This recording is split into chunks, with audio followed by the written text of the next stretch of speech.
এমন দই চিকেন বানালে শুধু মুখে বলতেই থাকবেন, বাহ ওস্তাদ বাহ, দারুণ।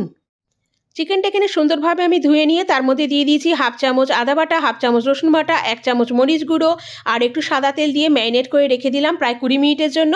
তারপরে আমি সাদা তেল দিয়ে দিয়েছি কড়াইতে, দিয়ে তার মধ্যে আলু ভেজে নিয়েছি। আপনারা পারলে না আলু দিতে পারেন। এখানে আমি যে ম্যারিনেট করা চিকেন সেটাকে সুন্দরভাবে ভেজে নিয়েছি সাদা তেলের মধ্যে, লাল লাল করে ভেজে নিয়ে তারপরে তুলে নিলাম। সেই তেলের মধ্যে দিয়ে দিলাম পেঁয়াজ কুচি আর দিয়ে দিলাম 2টো শুকনো লঙ্কা, 4টে এলাচ এবং 4টে লবঙ্গ দিয়ে, আর তার মধ্যে কাঁচা লঙ্কা কুচিও দিয়ে দিলাম।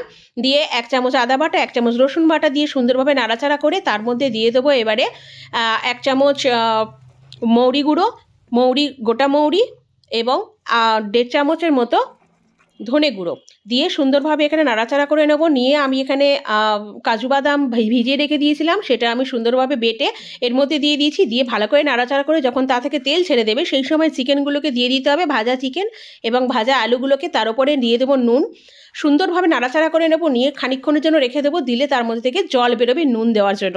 এবার আমি এখানে 100 গ্রাম দই নিয়ে নিয়েছি, নিয়ে সুন্দরভাবে ফেটিয়ে নিয়ে তার মধ্যে জল দিয়েও ভালো করে ফেটিয়ে নিয়ে এবার ওই চিকেনের ওপরে দিয়ে দেবো। দিয়ে সুন্দরভাবে নাড়াচাড়া করে নিয়ে ঢাকা চাপা দিয়ে রেখে দিতে হবে, তা প্রায় 15 মিনিটের মতো। 15 মিনিট বাদে আমি এখানে জিরে ভেজে এখানে গুঁড়ো করে নিয়েছি আর একটু সামান্য চিনি এবং জিরে ভাজা ওপর থেকে ছড়িয়ে দিয়েছি। আর দিয়েছি এখানে ধনেপাতা কুচি দিয়ে সুন্দরভাবে নাড়াচাড়া করে একটু ফুটিয়ে নিলেই রেডি আমাদের দই চিকেন।